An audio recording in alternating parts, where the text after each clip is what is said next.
Bismillahirrahmanirrahim. Assalamualaikum warahmatullahi wabarakatuh. Waalaikumsalam warahmatullahi wabarakatuh. Selamat siang semuanya. Siang Pak. Gimana kabarnya? Sehat? Alhamdulillah baik. Sini sebelum kita memulai pembelajaran, di sini ketua kelas mempersiapkan kelasnya dan memimpin doa.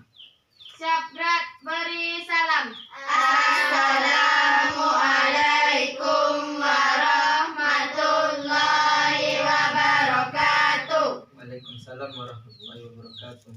Berdoa. Bismillahirrahmanirrahim. Rabbil zidni ilman warzuqni fahman. Artinya, ya Allah, tambahkanlah ilmuku dan berilah aku pemahaman yang baik. Amin. Baik, seperti yang Bapak dia sebutkan pada pertemuan yang lalu, di sini pada pertemuan kali ini kita bakal membahas tentang daratan dan karakteristik wilayah Indonesia. Nah, pada pertemuan kali ini bakal berbeda dengan pertemuan-pertemuan yang sebelumnya, karena di sini Bapak mau metode pembelajaran kita ini menggunakan diskusi. Nah, di sini ada dua pembahasan, yaitu mengenai luas wilayah Indonesia, tentang daratannya, kemudian karakteristiknya. Nah, dua pembahasan tersebut Bapak bakal membagi dua kelompok. Di sini kita ada berapa orang? 6 orang ya. 6 orang. Di sini Bapak bakal membagi dua kelompok. Tapi sebelumnya di sini Bapak ingin mengabsen anak-anak Bapak dulu. Yang pertama Kila, Mulia, Hadir. Emma, Hadir. Sasa, Hadir. Surga, Hadir. Lilis. Hadir. Berarti hadir semua ya. Hadir. Nah, di sini telah Bapak sebutkan tadi, kita bakal diskusi. Di sini Bapak atur dulu ya. Di sini Bapak bakal membagi LKS untuk kalian baca, nanti kalian pahami dan kalian diskusikan. Di sini dibuat kursinya melingkar berkelompok. Kelompok satu di sini membuat lingkaran dan dikasih jarak agar kalian tidak ada yang saling mengganggu. Di sini kelompok dua agak ke sini. Nah, di sini jangan ada yang mengganggu teman-temannya. Di sini Bapak bakal membagi LKS pada kalian untuk kalian baca-baca. Ini kelompok satu membahas tentang letak, luas, dan batas wilayah Indonesia ya. Ini Bapak bagi rata satu persatu. Nanti kalian pahami yang ini dan nanti bakal dipresentasikan, dan kelompok 2 nanti bisa menanyakan, dan kelompok 2 bakal seperti itu juga akan mempresentasikan tentang karakteristik wilayah Indonesia. Kemudian jika ada pertanyaan dari teman-teman, kalian harus bisa menjawabnya. Nah, di sini silakan kalian baca dulu, kalian pahami. Jadi Bapak jelaskan secara ringkas di sini, secara garis besar, bahwa Indonesia itu negara kita adalah negara kepulauan terbesar di dunia. Pulaunya itu berjumlah 17.504 dengan berbagai pulau, ada pulau besar dan pulau kecil. Luas daratan Indonesia itu sebesar 1.913 km, dan luas perairannya juga terbesar di dunia, yaitu 6.315 km dengan panjang pantai 99.000 km. Jadi Negara Kesatuan Republik Indonesia atau yang disingkat dengan NKRI ini berbatasan dengan 10 negara. Wilayah darat Indonesia berbatasan dengan Malaysia, Papua Nugini dan Timor Leste. Dan adapun wilayah laut Indonesia itu berbatasan dengan India, Thailand, Malaysia, Singapura, Vietnam, Filipina, dan Papua Nugini dan Australia di bagian selatan. Nah itu tambahan itu penjelasan Bapak secara garis besar tentang materi pada kali ini. Nanti untuk materi yang selanjutnya itu bakal kalian dipresentasikan oleh kelompok 1 yang telah Bapak bagi. Nah di sini apa sudah dibaca semuanya? Nah di sini Bapak persilakan buat kelompok 1 untuk mempresentasikan hasil diskusinya. Silakan kelompok 1 maju ke depan. Assalamualaikum warahmatullahi wabarakatuh. Waalaikumsalam warahmatullahi wabarakatuh. Kami dari kelompok 1 ingin mempresentasikan hasil diskusi kami yang akan dibacakan oleh Salsa dan Kila. Silakan. Letak luas dan batas wilayah Indonesia. 1. Letak wilayah Indonesia. Letak wilayah Indonesia dapat dilihat dari sudut pandang astronomis, geologis, dan geografis. Mari kita bahas satu persatu. Letak astronomis. Letak astronomis merupakan letak suatu wilayah atau negara berdasarkan garis lintang dan garis bujur. Letak negara astronomis Indonesia berada di antara 6 derajat lintang utara sampai 11 derajat lintang selatan dan 95 derajat bujur timur sampai 141 derajat bujur timur. Dengan letak astronomis seperti ini, pulau-pulau Indonesia terletak di atas dan di bawah khatulistiwa. Sumatera, Kalimantan, dan Sulawesi adalah pulau besar yang dilintasi garis khatulistiwa. Secara keseluruhan, sebagai besar wilayah Indonesia berada di belahan bumi selatan. Letak geografis. Letak geografis adalah letak satu wilayah berdasarkan posisinya terhadap wilayah yang lain. Indonesia terletak di antara dua benua, yakni benua Asia di sebelah utara dan benua Australia di sebelah selatan. Di samping itu, Indonesia juga terletak di antara dua samudra, yakni Samudra Pasifik di sebelah timur dan Samudra Hindia di sebelah barat dan selatan. Letak geografis Indonesia ini berperan penting dalam pergantian musim kemarau dan musim hujan di Indonesia. Letak geologis. Letak geologis adalah letak suatu negara dilihat dari keadaan batu-batuan yang terdapat dalam tubuh buminya serta fenomena geologi di sekitarnya. Posisi geologi dipengaruhi oleh letaknya terhadap lempeng tektonik, yaitu bagian atas dari litosfer yang terdiri dari kerak dan bagian atas mantle bumi. Indonesia terletak di antara pertemuan dua lempeng benua dan satu lempeng samudra. Lempeng benua Eurasia yang terdiri dari benua Eropa dan Asia berada di sebelah utara sampai utara barat laut. Adapun lempeng benua Indo-Australia yang terdiri dari benua Australia dan Samudra Hindia berada di sebelah selatan barat. Sementara itu, lempeng Samudra Pasifik terletak di sebelah utara timur dari Indonesia.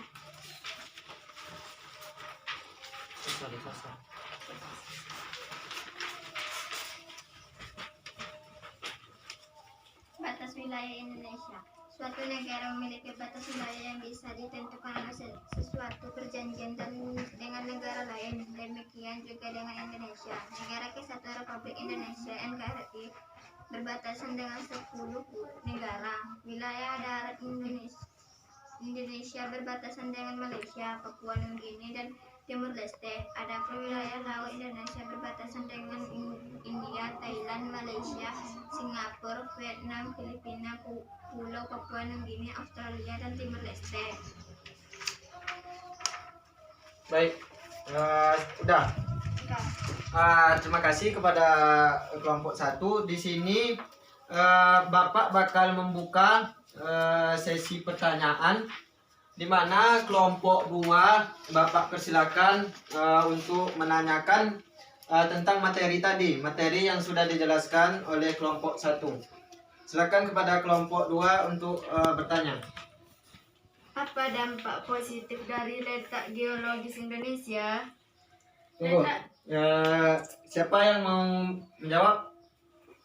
Emma, silakan. Letak geologis Indonesia memberikan dampak positif aktivitas tektonik yang kompleks menyebabkan banyaknya gunung berapi dan potensi tambang mineral, logam, serta cekungan minyak dan gas bumi di Indonesia. Indonesia memiliki 127 gunung berapi aktif atau 13% dari keseluruhan gunung api aktif dunia dan merupakan yang terbanyak di dunia. Baik. Jawabannya sudah bagus tentang letak geologis Indonesia, karena letak geologis Indonesia ini adalah letak suatu negara itu dilihat dari keadaan batu-batuannya. Jadi keadaan batu-batuan ini memberikan dampak positif seperti banyaknya gunung berapi yang ada di Indonesia dengan potensi tambang mineral, logam serta cekungan minyak dan gas bumi. Begitu penjelasan dari Bapak. Kemudian ada yang ingin bertanya lagi? Sebutkan contoh batas wilayah secara alamiah dan secara buatan. Batas alamiah adalah batas antara suatu negara dan negara lain yang berbentuk secara alamiah, seperti pegunungan, sungai, laut, dan hutan. Sebagai contoh, Thailand dan Laos dibatasi sungai Mekong. Di lain pihak, batas buatan adalah batas antara suatu negara dan negara lain yang sengaja dibuat oleh manusia dalam bentuk pagar tembok, kawat berduri, dan pos penjagaan. Contohnya antara Indonesia dan Malaysia di Pulau Kalimantan. Baik, jawabannya sudah benar. Memang batas itu ada yang namanya batas buatan Indonesia. Itu misalnya seperti negara Indonesia dengan Malaysia yang ada di bagian timur.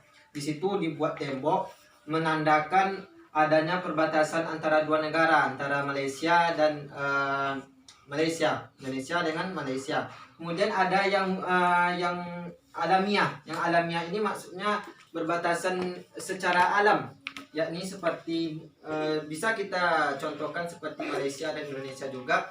Di situ ada selat yang memisahkan, di situ ada Selat Melaka, kemudian yang memisahkan juga ada itu Laut Cina Selatan, begitu. Bisa dipahami? Bisa. Nah, di sini silakan kepada kelompok 1 untuk duduk. Berikan aplaus untuk kelompok 1. Silakan duduk. Ya, nah di sini kita akan ada 2 pembahasan. Nah, pembahasan selanjutnya tentang karakteristik wilayah Indonesia ini bakal dipresentasikan oleh kelompok 2. Silakan pada kelompok 2 untuk maju ke depan.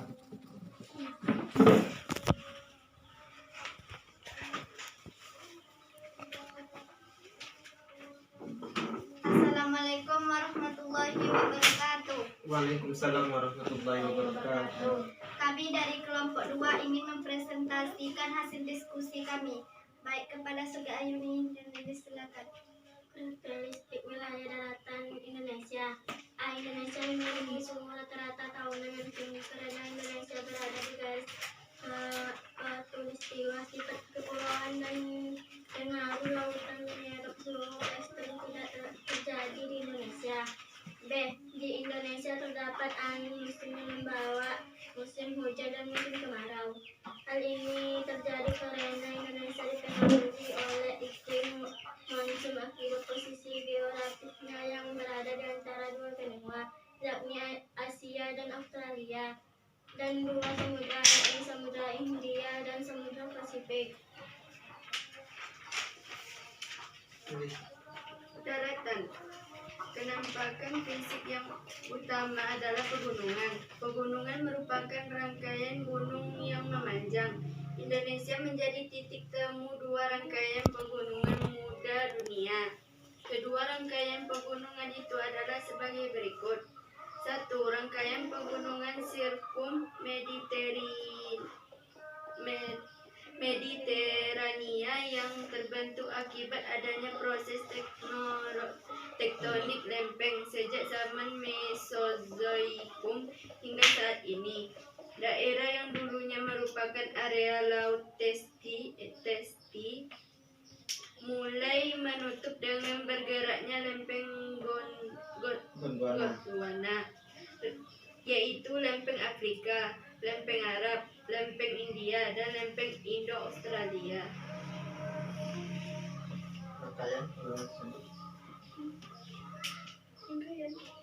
Nah, udah. Di sini Bapak memberikan kesempatan buat kelompok 1 untuk menanyakan. Mungkin ada yang belum jelas dari kelompok 2 pembahasannya. Silakan pada kelompok 1. Saya ingin bertanya, sebutkan contoh pegunungan yang bersifat busur dalam dan busur luar. Contoh bentuk pegunungan busur dalam dan busur luar adalah busur pegunungan yang ditemukan di sepanjang Bukit Barisan, Pulau Sumatera, jalur gunung api di Pulau Jawa, Bali, Lombok, Sumbawa. Busur luar di Pulau Simeleu, Pulau Nias, Kepulauan Mentawai, dan Pulau Enggano. Benar. Jadi pegunungan ini memiliki 2 busur. Ada busur dalam dan ada busur luar. Busur dalam ini adalah busur yang bersifat vulkanik karena berhubungan dengan proses subduksi. Nah, proses ini memicu lempeng menunjam ke dalam, kemudian meleleh menjadi magma dan menjadi gunung berapi. Nah, disitulah proses pegunungan tersebut. Yang darinya yang memicu lempeng itu adalah yang pertamanya magma itu kemudian menjadi gunung berapi. Seperti adanya Bukit Barisan. Sekarang di situ di tempat kita ada Bukit Barisan. Kalian pernah lihat? Bukit Barisan tersebut memanjang sepanjang Pulau Sumatera, itu termasuk dalam busur dalam Sirkum Mediterania. Seperti adanya di Pulau Jawa juga ada, di Bali juga ada, Lombok juga ada. Kemudian ada juga yang namanya busur luar. Busur luar ini tidak bersifat vulkanik, artinya tidak aktif, tidak kalau ibaratnya gunung itu tidak meletus. Nah, itu karena itu rangkaian pegunungan lipatan akibat tumbukan di tepi lempeng. Nah, contoh dari pegunungan tersebut adalah yang ditemukan di Pulau Simeleu, Pulau Nias, dan Kepulauan Mentawai. Nah, itu bisa kita lihat busur luar seperti itu tidak menghasilkan letusan gunung api karena tidak bersifat vulkanik. Bersifat vulkanik ini adanya aktivitas magma yang ada di dalam gunung. Nah, bagus jawabannya. Ada pertanyaan lagi? Apa yang menyebabkan wilayah Indonesia terbebas dari angin taifun? Hal ini disebabkan oleh adanya fenomena gaya Coriolis akibat perputaran bumi pada porosnya. Nah, bagus. Jadi angin taifun ini adalah angin dari arah selatan. Nah, ini wilayah ini kita terbebas dari embusan angin taifun ini karena sebagian besar wilayah Indonesia terletak di sekitar garis khatulistiwa. Nah, ini disebabkan oleh adanya fenomena gaya Coriolis, yaitu akibat perputaran bumi pada porosnya. Nah, itu karena kita memiliki garis khatulistiwa dan berputar dengan porosnya, maka kita kalau ada angin taifun, itu angin dari gerakan utara ke selatan, itu kita bakal terhindar. Nah, itu salah satu manfaat kita berada di jalur khatulistiwa. Nah, bagus presentasinya. Berikan aplaus kepada kelompok 2. Nah, silakan duduk. Nah, Bapak mengapresiasi kerja keras kalian dalam memahami materi-materi yang telah Bapak sampaikan, dan Bapak juga sangat berterima kasih kepada kalian yang sudah aktif. Nah, di sini pembelajaran seperti inilah yang diinginkan oleh pemerintah, yaitu siswa itu aktif. jangan guru saja yang aktif. Nah, siswa ini dan keaktifan kalian ini bakal mengasah kemampuan kalian, dan jika kalian melanjutkan pada perkuliahan nanti, kalian sudah teruji dengan pembahasan-pembahasan yang seperti ini. Jadi pembahasan kita adalah mengenai wilayah Indonesia, adanya batasnya, ada karakteristiknya, seperti yang kalian sudah presentasikan tadi. Di sini Bapak menambahkan sedikit tentang wilayah Indonesia ini. Wilayah Indonesia ini terletak di garis khatulistiwa. Kalian tahu garis khatulistiwa? Garis khatulistiwa itu garis tengah. Di sini ada peta, di sini ada garis di tengahnya itu. Nah, garis di tengah ini namanya garis khatulistiwa. Nah, garis khatulistiwa ini itu memiliki 2 musim. Itu ada musim kemarau dan musim hujan. Berbeda dengan wilayah-wilayah yang ada di atas ini, di utara dan di bawah, di selatan. Nah, kita di sini apa-apa saja negaranya. Ada di situ Malaysia, ada di situ Filipina, Indonesia, Brazil juga. Itu wilayah yang dilalui ke garis khatulistiwa. Nah, kenapa kita memiliki pencahayaan yang kuat, memiliki matahari yang panas begitu? Karena di sini misalnya ini bumi, ini matahari. Nah, ini mataharinya bukan dari atas, namun dari sini. Dari sini mataharinya memantulkan cahaya di sini. Jadi kita yang di tengah seperti ini bakal menerima cahaya yang banyak ketimbang negara-negara seperti yang ada di Jepang, yang ada di Amerika, yang mereka itu memiliki ini di sini di atas. Nah, jadi itu salah satu karakteristik wilayah Indonesia dibandingkan negara-negara lain. Kemudian kita juga memiliki karakteristik perairan. Perairan kita ini adalah perairan terbesar yang ada di dunia, karena kita adalah negara kepulauan. Siapa tahu berapa pulau kita?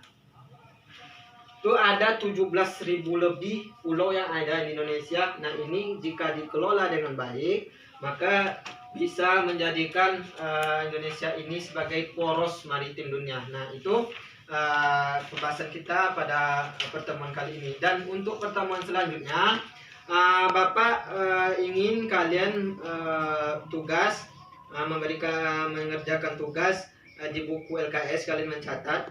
Nah, itu ada yang mengatakan Indonesia itu sebagai poros maritim dunia. Nah, itu kalian cari jawabannya dan kalian catat di buku. Nanti pertemuan selanjutnya dikumpulkan sama Bapak ya. Nah, itulah udah ngerti kan? Mengapa Indonesia sebagai poros maritim dunia, dan itu kalian cari dan kalian catat, besok dikumpulkan. Nah, untuk pertemuan sekali ini sudah kita cukupkan sampai di sini. Dan Bapak terima kasih kepada anak-anak Bapak sekalian yang sudah aktif dalam pertemuan kali ini. Atas mungkin ada salah Bapak, salah kata, salah ucap, Bapak mohon maaf. Lebih kurang Bapak mengucapkan terima kasih. Assalamualaikum warahmatullahi wabarakatuh. Waalaikumsalam